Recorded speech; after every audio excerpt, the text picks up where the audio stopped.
This genre-defining mystery begins and ends with a mystery. Why do 17 elementary school students, all from the same class, wake up in their separate childhood rooms at 2:17 a.m. and then disappear into the night? The film's premise focuses on this seemingly meaningless mystery, with a melancholic dread reminiscent of J.M. Barrie's stories. We see all the children running from their beds, their parents, and their lives, each one running into the darkness with arms outstretched as if they were Peter Pan and his lost boys, soaring to Neverland.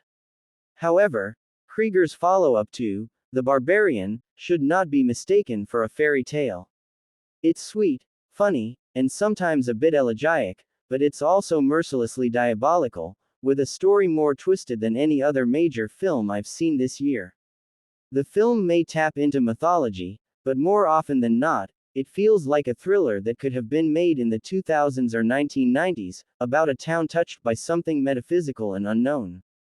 One can even squint a little to see that it's a more tender film about a community grieving the loss of a shared innocence, like a child who discovers theirs rot beneath the veneer of their perfect home.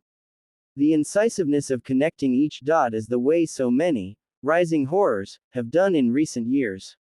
Yet it's not too difficult to read the inciting guns incident as a metaphor for a school shooting.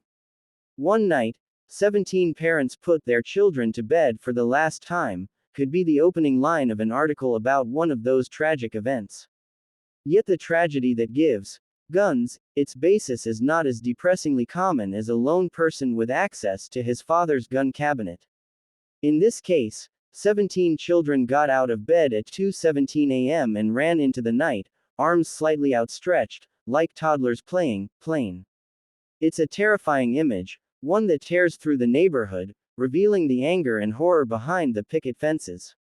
Yes, one could easily read it as a COVID allegory, too, but again, Krieger mercifully refuses to highlight and emphasize the themes as much as his peers do.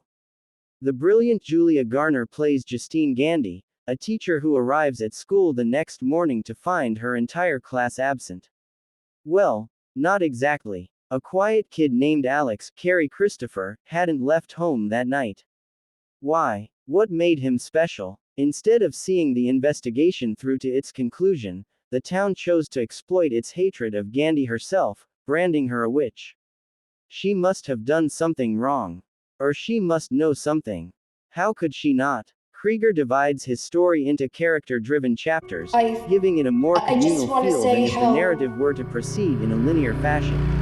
Kids So, in one after classroom. learning about Justin's traumatic I want to life, know what happened which sets in the that tone classroom. with a stellar, A gory lot of really performance weird from the ways Emmy in this Award-winning story, Ozark alum, but you're not we gonna go find back it in in the time news. to learn more about Pretty Archer wrong. Graff Going Josh on. Brolin, the devastated father of one of the missing children.